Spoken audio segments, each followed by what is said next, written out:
meron ako dito dinurog-durog na cheesecake.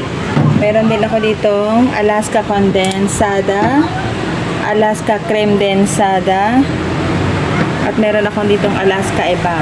So, eto, nagtunaw na ako ng asukal kasi gagawa tayo ng leche flan. So, eto, turok na siya. Lagyan na natin ang ating dalawang egg. Dalawang egg lang po yung ating kailangan sa ating leche flan.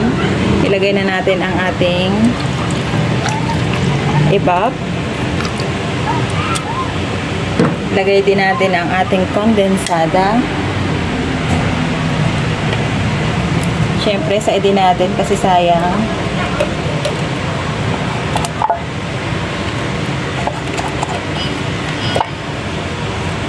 Ayan, at ilagay din natin ang ating creme, 2-in-1 creme densada. Ayan, any brand po pwede din. So, Alaska lang talaga yung ginamit ko.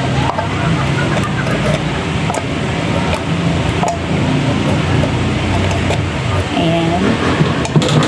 And then, i-mix natin siya. Sorry. I-mix natin siya.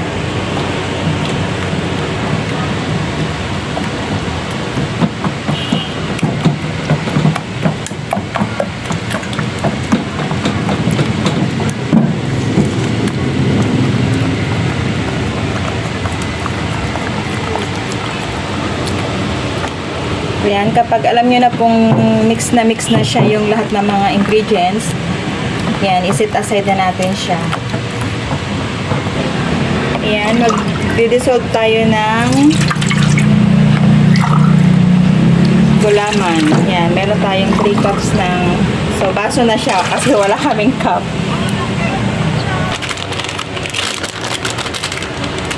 Ayan, ito yung gulaman, yung plain lang po na gulaman yung ating gagamitin.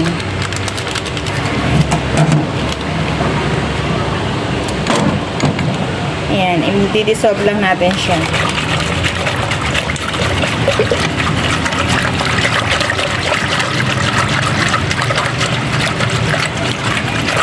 At sasalang na natin siya sa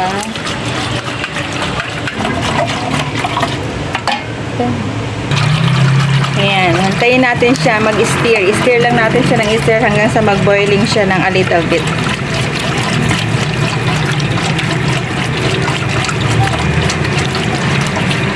So, ayan, habang kumukulo siya, ay, papatayin natin muna yung apoy habang nilalagay natin yung nilagay natin na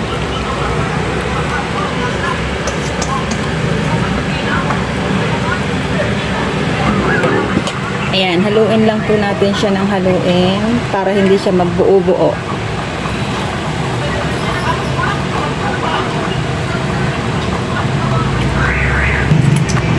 Ayan, nakahaluin lang siya natin, nakahaluin guys para hindi siya magbuo-buo hanggang sa kumulo. Ayan, mangalay nga lang.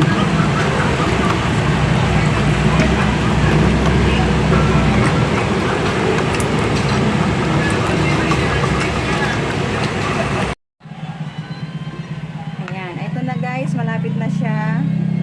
Lumalapot na. Ito yung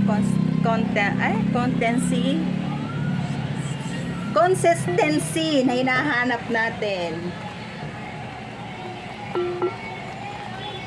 Ayan. Konti na lang.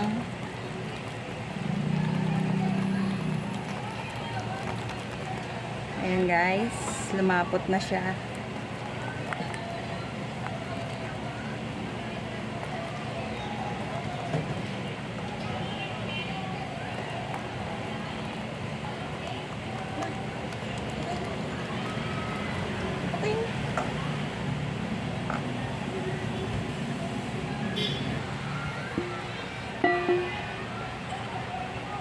Yan, ito na guys, kumulo na siya ng very very light. Ayan, so close na natin ang ating fire.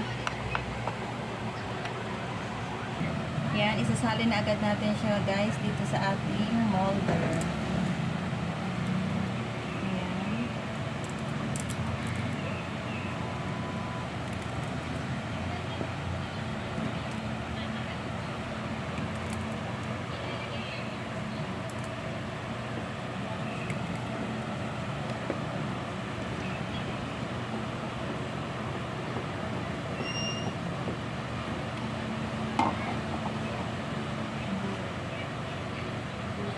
Yan, i-cool down natin siya, guys.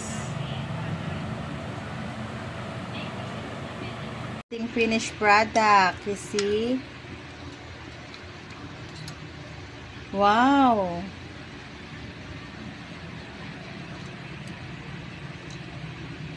Ay, ang sarap! Promise, ang sarap! Ang sarap kinit!